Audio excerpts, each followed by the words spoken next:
오늘 본문을 가지고 하나님이 하신 일이라는 제목으로 함께 하나님 말씀을 나누도록 하겠습니다. 오늘 우리는 사도행전 11장의 말씀을 나누게 됩니다. 오늘 본문 앞부분에 보면 사도행전 10장의 내용이 반복되는 것을 볼 수가 있습니다. 고넬료의 사건이 오늘 다시 한번 설명이 되어지지요. 굳이 또 왜 이렇게까지 이야기할까? 한번 이야기했는데 왜 또 자세히 이야기할까? 이런 의문이 들기도 합니다. 그 이유가 뭘까요? 베드로가 유대에 있는 다른 사도들과 형제들에게 그들의 생각을 바꾸기 위해서 다시 한번 정리해서 이야기하는 것이 오늘 본문 앞부분에 나와 있는 내용이에요. 여러분, 사람의 생각을 바꾼다는 것이 얼마나 어렵습니까? 사고의 틀을 깨뜨린다는 것은 정말 어렵습니다. 오랫동안 우리가 가져왔던 전통적인 사고라면 더더욱 바꾸기는 어려워요. 신앙인인 경우에는 하나님의 말씀의 근거가 입혀지기까지 한다면 여러분, 우리의 그 사고는 신념이 되어지고 절대로 바뀌지 않는다는 거예요. 그래서 생각을 바꾼다는 것이 참 어렵습니다.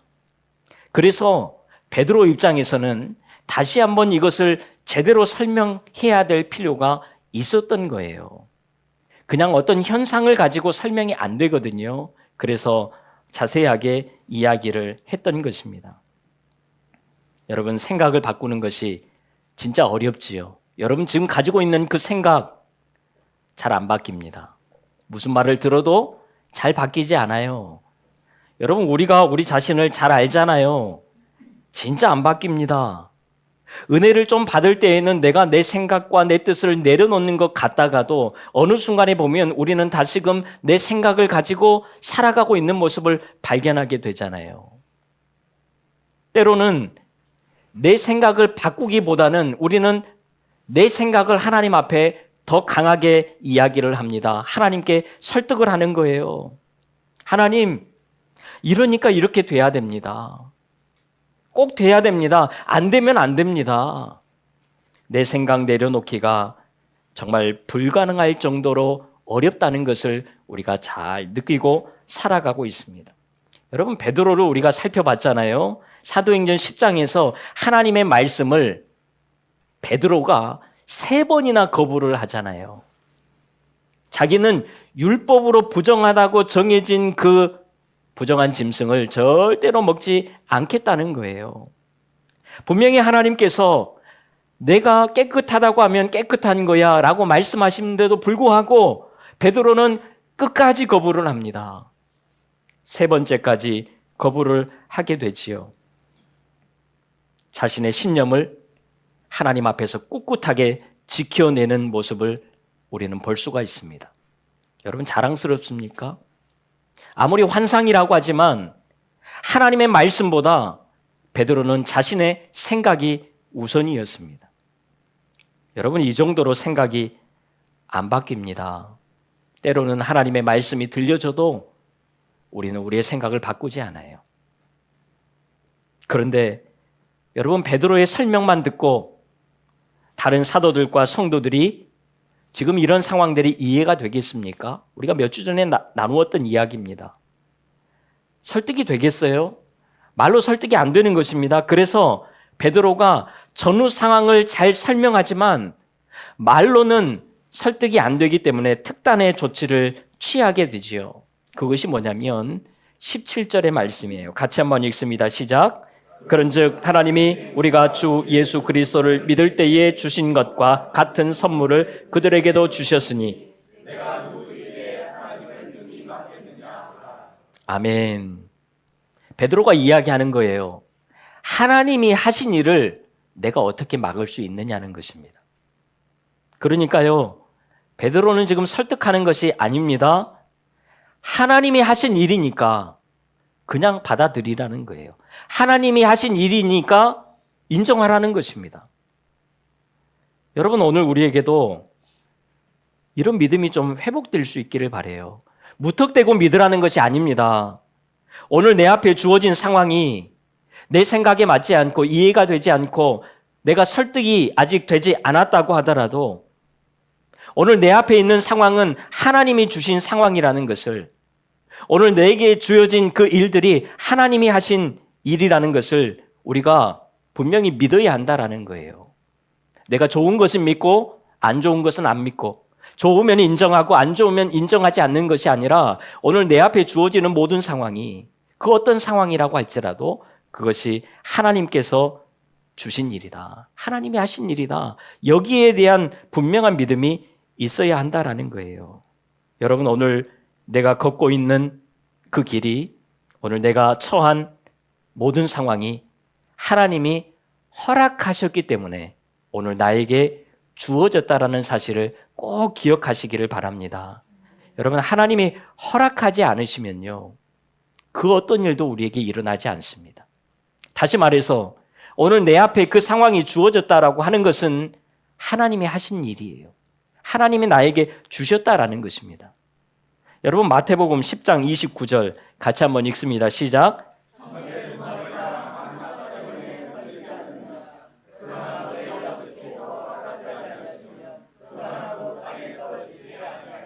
아멘.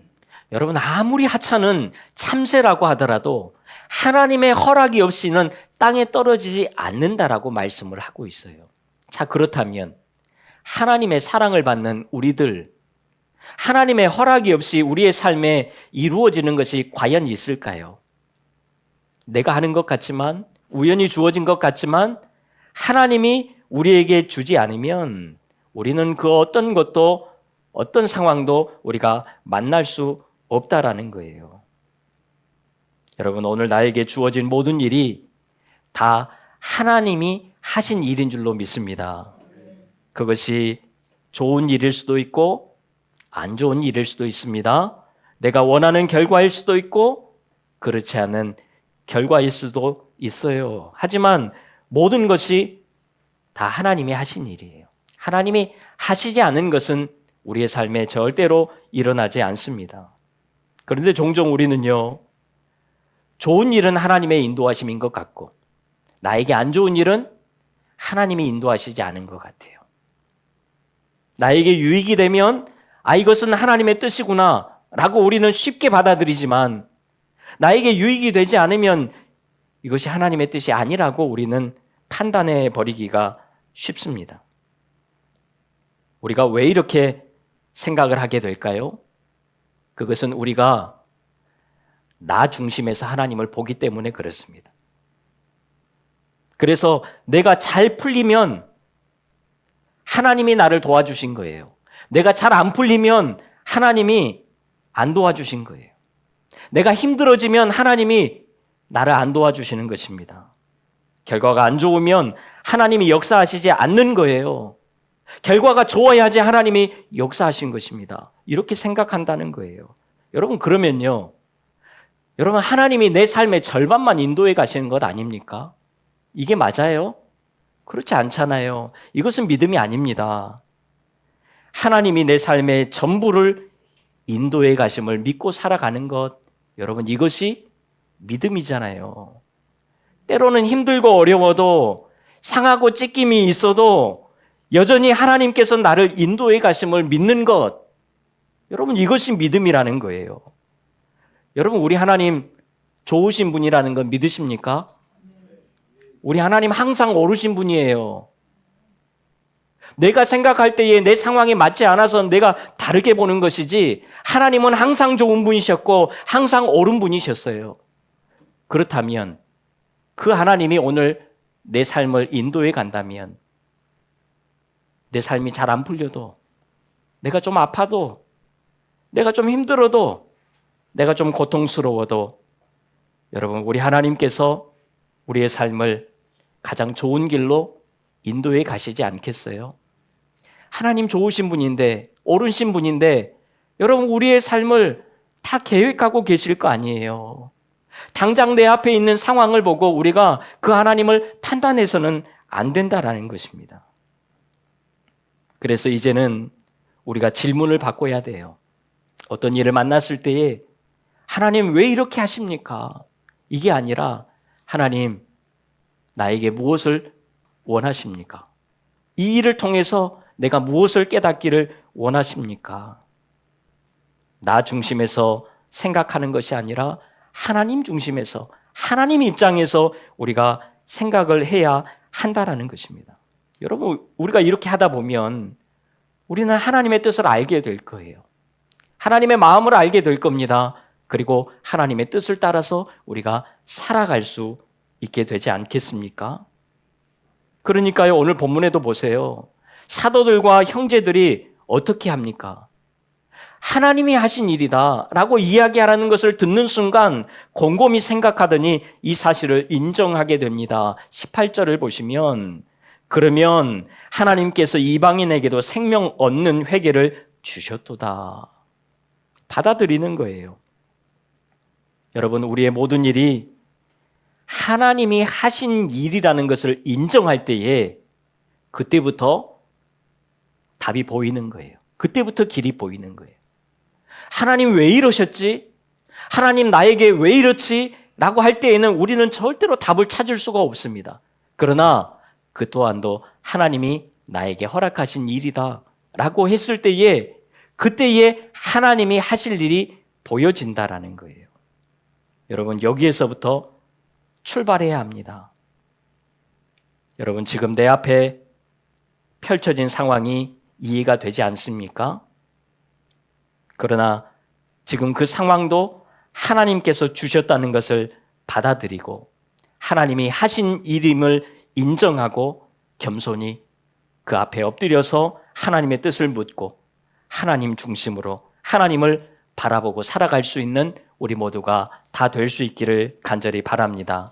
그래서 다시금 하나님과 함께 멋지게 일어나서 믿음의 길을 걸어갈 수 있는 우리 모두가 다 될 수 있기를 주님의 이름으로 축원합니다. 자, 그리고 오늘 본문을 잘 보면요, 또 하나의 사건이 같이 일어납니다. 그때예라고 하면서 사건이 일어났지요. 우리가 잘 아는 것처럼 그 유명한 안디옥 교회가 세워지는 것을 볼 수가 있지요. 여러분, 안디옥이 어디냐면요, 지중해, 이스라엘 지도에서 지중해를 타고 쭉 올라가다 보면 지중해 거의 끝부분, 북쪽 거의 끝에 가서 있는 도시가 안디옥이라는 도시입니다. 예루살렘에서부터는 한 500km 떨어진 그런 항구 도시가 바로 안디옥이라는 도시예요. 지금으로 이야기하면 이스라엘을 타고 올라가다가 시리아를 잠깐 지나면 튀르키예 지역이 나옵니다. 그 경계선에 있는 지역이 이 안디옥이에요. 여러분, 이 안디옥이라는 것은요, 로마 3대 도시 안에 들어갈 정도로 굉장히 상업이 발달한 그런 도시였습니다. 무역의 중심 도시였지요. 그리고 교회적으로는 이방 선교의 거점지가 되는 굉장히 중요한 지역이 바로 이 안디옥이라는 지역입니다. 자, 이곳에 교회가 지금 세워진 거예요. 자, 잘 보세요. 안디옥이라는 교회가 교회사적으로 굉장히 중요한 위치에 있거든요. 이 교회가 세워지려면 누가 가서 세워야 할까요? 그 당시에. 여러분, 굉장히 중요한 도시라니까요. 조그만 어떤 도시가 아니고, 그런 교회가 아니고 굉장히 중요한 도시에 세워야 되는 그 교회, 누가 가야 돼요? 그렇죠. 제자들이 가야 되는 것 아닙니까? 최소한 사도 중에 누군가는 가야 되잖아요. 베드로까지는 안 가더라도 나머지 사도 중에 누군가는 가서 교회를 세워야 맞는 것 아닙니까? 아니면 좀 능력 있는 예루살렘 교회의 성도들이 다 같이 가서 세워야 될 만한 그런 교회인 것 같아요. 그런데 여러분, 안디옥 교회를 누가 세우냐면 오늘 보면 19절 보세요. 흩어진 자들이 세웁니다. 이 흩어진 자들은 예루살렘 교회가 박해를 받자 그 박해를 피해서 피난을 갔던 사람들이에요. 그러면서 북쪽으로 계속해서 올라가다가 안디옥이라는 도시까지 가게 되는데 거기에서 지금 교회를 세우게 됩니다. 그곳에서 복음을 전해요. 그들도 처음에는 유대인들에게만 복음을 전합니다. 여러분, 원래는 유대인들에게만 복음을 전하는 게 맞아요. 우리가 지난번에도 살펴봤잖아요. 원칙이 그렇습니다. 이방인에게는 곧바로 복음을 전할 수가 없어요. 왜냐하면 이들은 하나님에 대해서도 알지 못하기 때문에 예수님을 받아들이기가 훨씬 더 어렵습니다. 그래서 이방인일지라도 예수님을 알아야 된다면, 복음을 들어야 된다면 유대교에 먼저 들어가야 돼요. 그래서 이방인들 중에 유대교인이 된 사람들에게만 복음을 전했던 거죠. 아니면 유대인에게만 전하는 거예요. 자, 그런데 이 원칙이 있었음에도 불구하고 오늘 이 흩어진 자들이 안디옥에 가서 복음을 전하는데 처음에는 유대인들에게만 전하더니 이제는 헬라인에게도 복음을 전파하게 됩니다. 이 원칙을 다 깨뜨리고 그냥 이방인에게 곧바로 복음을 전했다라는 거예요. 여러분, 베드로처럼 환상을 보지도 않았고 또 고넬료의 사건을 경험하지도 않았는데 여러분, 이 흩어진 무명의 성도들이 가서 헬라인에게도 복음을 막 전하는 것입니다. 그래서 어떤 일이 일어나지요? 21절 같이 한번 읽습니다. 시작. 주의 손이 그들과 함께 하심에 수많은 사람들이 믿고 주께 돌아오더라. 아멘. 주의 손이 그들과 함께 했다는 것입니다.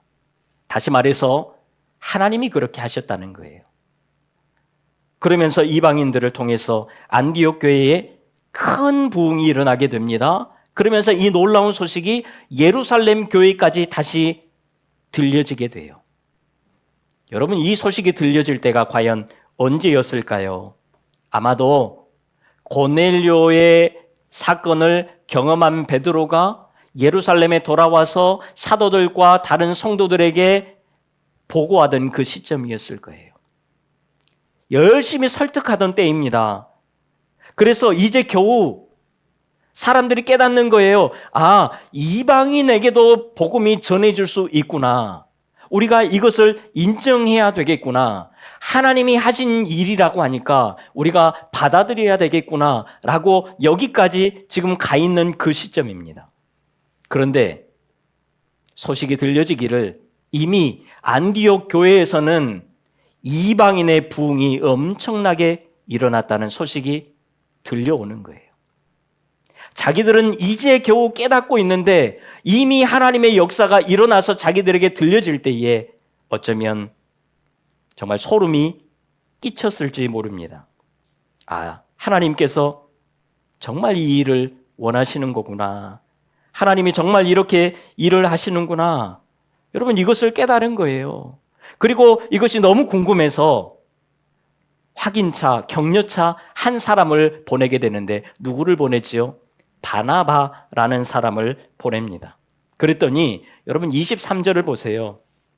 그가 이르러 안디옥에 이르러서 하나님의 은혜를 보고 기뻐하여 라고 말씀을 합니다. 여러분, 바나바가 안디옥 교회에 도착해서 지금 무엇을 보았습니까? 하나님의 은혜를 보았다는 거예요. 다시 말해서 하나님이 그동안 이 땅 가운데 하신 일을 보았다라는 거예요. 여러분, 은혜의 현장을 직접 볼 수 있다는 것, 하나님이 하신 일을 직접 내가 경험할 수 있다는 것, 여러분 얼마나 좋은 일인 줄 아십니까? 기쁨이 넘쳐요. 여러분 한번 잘 생각해 보세요. 여러분의 삶에 하나님이 행하신 일이 그냥 보여집니다. 안 기쁘겠습니까? 지금 바나바가 너무 기쁜 거예요. 아, 하나님이 이렇게 하시구나. 그러면서 기뻐합니다. 여러분, 하나님이 하신 일을 직접 보고 경험하는 것은 정말 기쁜 일이에요. 저는 교회를 개척하고 세워가면서 진짜 기쁜 일이 있어요. 이거는 누구에게 좋게 들려주기 위한 것이 아니라 진짜 기쁜 게 있습니다. 개척교회 목사님이 뭘 그렇게 얼마나 기쁠 일이 있을까라고 생각할지 모르겠지만 여러분 정말 기쁜 게 있어요. 그게 뭔 줄 아세요? 하나님이 하신 일이 직접 보여진다라는 거예요. 아, 하나님이 이렇게 역사하시는구나. 너무 세밀하게 세세하게 인도해 가시는 그 하나님을 경험할 수 있다니까요. 더도 아니고 덜도 아니고 정말 사람이 계획을 세우고 이렇게 해도 못할 텐데 할 정도로 하나님은 정말 세세하게 인도해 가시는 것을 여러분 자주 경험하게 돼요. 얼마나 좋은지 몰라요. 다른 게 기쁜 게 아니라 하나님이 하신 일이 보여지고 경험되어지는 것, 여러분 이것은 진짜 기쁜 일이에요. 지금 의미적으로 이야기하는 게 아닙니다. 실제적이에요. 눈으로 보여진다니까요. 아, 하나님이 이렇게 하셨구나 라고 고백할 수밖에 없습니다. 여러분 이때의 기쁨은 그 어떤 기쁨과도 바꿀 수가 없어요. 여러분에게도 이런 기쁨이 있기를 바라요. 여러분의 각자의 삶 속에서 그냥 하루하루 바쁘게 지나가지 마시고요. 아, 하나님이 이렇게 하시구나. 아, 이 일은 하나님이 하셨구나. 라는 이런 고백 속에서 여러분도 살아갈 수 있기를, 그래서 내 삶에서 하나님이 하신 일, 그것으로 말미암아 늘 기뻐하고 살아갈 수 있는 여러분들의 삶이 될 수 있기를 간절히 소망합니다. 자, 이것이 되면요, 여러분 그 다음에 기쁨이 또 있습니다. 하나님이 하신 일을 바라본 사람은 앞으로 하나님이 하실 일도 보여집니다. 하나님이 행하시는 역사를 보았잖아요. 직접 보았잖아요. 이렇게 되는구나. 직접 보았으니까 아, 앞으로도 이렇게 하나님이 하시겠구나라는 그런 확신이 생기게 돼요. 그래서 더 큰 기쁨이 넘치게 되는 것입니다. 오늘 본문에 나오는 바나바도 그랬습니다. 여러분 바나바가 어떤 사람이라고 이야기하지? 오늘 본문 24절 같이 한번 읽습니다. 시작. 바나바는 착한 사람이요 성령과 믿음이 충만한 사람이라 이에 큰 무리가 주께 더하여지더라. 참 괜찮은 사람이지요. 그런데 여러분 바나바는 사도가 아니었습니다. 7 집사로도 선출이 되지 않았던 사람이에요. 쉽게 말해서 그냥 착한 성도, 믿음 좋은 성도였습니다. 그런데 이런 그가 안디옥 교회에 와서 지금 엄청난 영향력을 보여주고 있잖아요. 바나바 때문에 교회가 엄청나게 성장하는 것입니다. 자, 그렇다면 이런 바나바가 이제 어떻게 해야 할까요? 사도는 아니었지만 거의 사도의 버금가는 그런 역할을 하고 있습니다. 안디옥 교회에서 비중이 굉장히 높아졌어요. 예루살렘 교회에서의 비중은 별로 안 됐을지라도 안디옥 교회에서는 엄청난 비중의 사람이 되었습니다. 입지가 상당히 좋아졌습니다. 그러면 이제 바나바가 어떻게 해야지요? 여러분 더 열심히 해야 되는 것 아닙니까? 그래, 내가 이제는 쓰임 받을 때가 됐구나. 그러면서 정말 열심히 해야지요. 그런데 여러분 바로 이때의 바나바가 어떻게 합니까? 오늘 본문 25절을 보면요, 사울을 찾으러 다소에 가버립니다. 지금 한창 부흥이 일어나고 안디옥 교회에서 해야 될 일이 가득 차 있는데 지금 그 모든 것들을 다 내려놓고 먼 길을 떠나버려요. 다소로 가서 사울을 찾으러 갑니다. 여러분 사실 바나바는 사울이 어디에 살고 있는지 잘 알지 못합니다. 지금이야 연락을 하고 주소 찾아서 내비 찍고 가면 빨리 찾아가지요. 그런데 여러분 그 당시에 어디에 사는지 어떻게 합니까? 그냥 사울이 다소 출신이고 다소로 돌아가서 산다라는 것밖에 알지 못합니다. 정확히 어디에 있는지도 몰라요. 그리고 여러분 사울이 갑자기 기독교인이 되고 난 후에 고향으로 돌아갔을 때에 주변 반응이 어땠을까요? 야, 위대한 바울님이 오셨구나 그러면서 환영하면서 사울을 맞이했을까요? 아니에요. 지금 우리야 바울이 찾아왔다면 좋아서 환영하겠지만 지금 그런 분위기가 아닙니다. 사울의 집안에서는 사울을 유대교의 훌륭한 지도자로 세워야지 하면서 유학까지 보내놨는데 유학 가서 돌아왔는데 허접한 기독교인이 돼서 돌아온 것입니다. 여러분 가만히 놔두겠습니까? 어쩌면 집에서 쫓겨났을 수도 있어요. 집에 찾아가도 못 찾을 수 있습니다. 여러분 그럼에도 불구하고 이 바나바는 다소에 가서 사울을 찾습니다. 오늘 본문에 찾았다라고 하는 것은 정말 힘들고 어렵게 찾아냈다라는 그런 의미가 있습니다. 그럼에도 불구하고 바나바는 사울을 찾으러 가서 사울을 데리고 옵니다. 왜요? 왜 갑자기 잘 되던 사역을 다 내려놓고 그 먼 길 떠나서 오랜 시간 동안 겨우 찾아서 사울을 데리고 왔느냐는 거예요. 자신의 사역을 잘 도와달라고 지금 사울을 데려온 것입니까? 그게 아니잖아요. 오히려 바나바는 지금 자기의 자리를 다 내어주고 사울에게 모든 권한을 다 줘버립니다. 이방인의 사도로 부름을 받은 사울이 이곳에 와야 된다라는 것, 그거 하나 때문에 그 고생에서 데리고 와서 앉혀놓고 자기의 모든 자리를 물려줍니다. 왜 그렇습니까? 바나바가 능력이 없어서요? 아니에요. 능력 많잖아요. 부흥하잖아요. 여러분, 사울이 훌륭합니까? 아니에요. 아직까지는 그렇게 크게 좋은 모습이 보이지 않습니다. 그런데도 사울을 세운 이유가 뭐냐는 거예요. 바나바는 앞으로 하나님이 하실 일을 본 거예요. 그러면서 사울이 필요하다는 것을 깨달은 것입니다. 자기가 하는 것보다 사울이 와야 된다는 것을 정확하게 본 거예요. 그래서 수고를 무릅쓰고 사울을 데리고 오고 자기의 자리를 아낌없이 그냥 다 내주는 거예요. 그래서 이제 본격적으로 사울의 사역이 시작되는 것을 볼 수가 있죠. 정말 이방 선교의 꽃이 활짝 피는 그런 시대로 나아가게 되는 것을 우리가 또 살펴보게 될 겁니다. 여러분, 하나님이 하신 일을 경험한 사람은요, 하나님이 하실 일도 바라볼 수가 있어요. 그러니 얼마나 기쁩니까?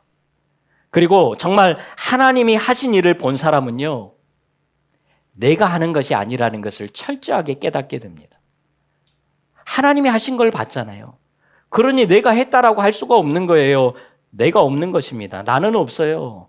하나님이 중요하지 나는 중요하지 않는 것입니다. 그래서 결국 바나바는 사울을 안디옥 교회에 데리고 와서 오늘 성경에 보니까 1년 동안 함께 성도들을 가르치게 됩니다. 그래서 오늘 본문에 나오는 내용이 뭐냐면 처음으로 최초로 그리스도인이라고 일컬음을 받게 되었다라고 말씀을 해요. 여러분 26절을 같이 한번 읽습니다. 시작. 둘이 교회에 1년간 모여 있어 큰 무리를 가르쳤고 제자들이 안디옥에서 비로소 그리스도인이라 일컬음을 받게 되었더라. 아멘. 잘 보세요. 그리스도인이라 일컬음을 받게 되었다라고 말씀을 합니다. 그리스도인이라고 불려졌다라는 거예요. 나는 그리스도인입니다라고 소개하는 게 아니고 그리스도인이라고 사람들에게 불리어졌다라는 거예요. 여러분, 그리스도인이라는 이름은 남이 나를 인정해주는 이름입니다. 그만큼 안디옥 교회의 성도들은 정말 그리스도처럼 예수님의 가르침대로 잘 살았다는 거예요. 그리고 더 나아가서 여러분 오늘 보면 27절 이하에 보면 흉년으로 인해서 예루살렘 교회가 어려워졌다라는 소문을 듣고 안디옥 교회가 발벗고 돕기에 나섭니다. 안디옥 교회는 안 어려웠을까요? 아니요. 안디옥 교회도 어려웠지만 예루살렘 교회가 더 어려우니까 그들은 힘을 쓰게 됩니다. 그리스도의 가르침을 받는 자를 넘어서 이제는 그리스도의 가르침을 실천하는 자가 되었다라는 거죠. 이것이 안디옥 교회의 모습이었습니다. 여러분, 오늘 말씀을 맺겠습니다. 오늘 말씀은 우리도 이렇게 그리스도인답게 살자라는 것이 아닙니다. 가르침을 받기만 하지 말고 머리만 크지 말고 실천하는 자가 돼야 된다. 삶이 있는 자가 돼야 된다. 지금 이것을 이야기하는 게 아니에요. 여러분, 만약에 이렇게 여러분들에게 들렸다면 나도 그리스도인답게 이제 살아야 되겠다. 나도 이제는 행하는 그리스도인이 돼야 되겠다. 참 좋은 말이죠. 여러분 그렇게 하면 좋습니다. 그러나 여러분에게 지금 그것이 남는다면 저는 처음부터 설교를 다시 해야 돼요.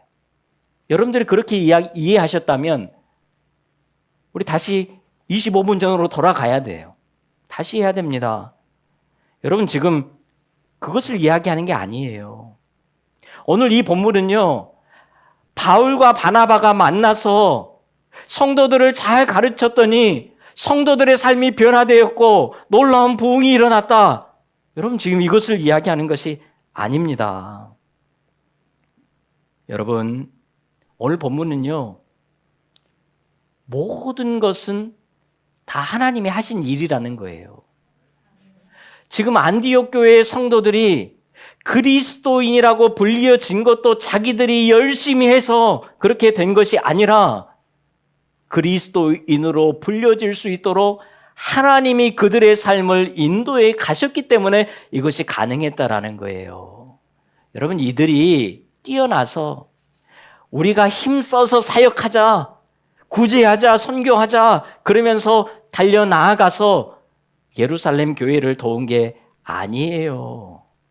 자기들이 한 것이 아니라니까요. 하나님이 그렇게 하게 하셨기 때문에 했다라는 것입니다.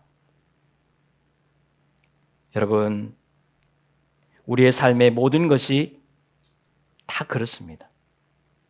그래서 이제는 우리 모두 나 중심의 신앙생활을 멈추고 하나님 중심의 신앙생활을 해야 합니다. 내가 했다, 내가 할 수 있다가 아니에요.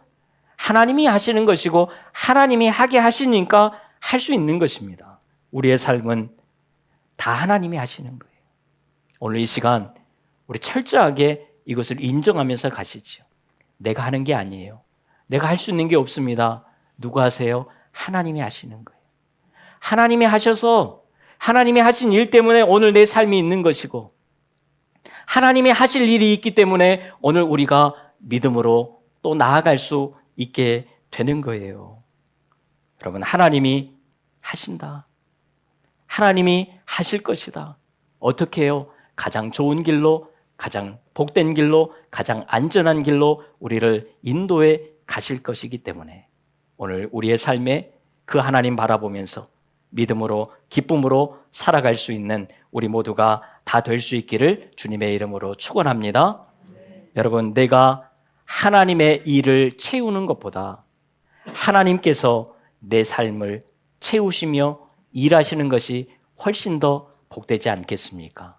여러분, 그 하나님 바라보면서 한 주간 동안도 믿음으로 잘 살아내시는 우리 모두가 될 수 있기를 주님의 이름으로 축원합니다. 기도하겠습니다. 하나님 감사합니다.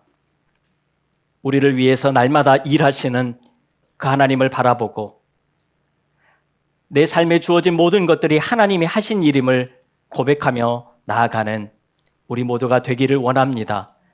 지금까지도 하나님이 하신 것처럼 앞으로도 하나님이 우리의 삶을 친히 인도하시며 놀라운 일을 행하실 것을 믿음의 눈으로 바라보며 오늘 또 믿음으로 잘 전진해 나아갈 수 있는 우리 모두가 되게 하여 주시옵소서. 우리가 하나님 앞에서 내가 한 것이 드러나지 않게 하시고 나는 아무것도 한 것이 없습니다. 하나님이 하신 것입니다. 이런 고백 속에서 늘 살아갈 수 있는 우리의 삶이 되게 하여 주시옵소서. 예수님의 이름으로 기도하옵나이다. 아멘.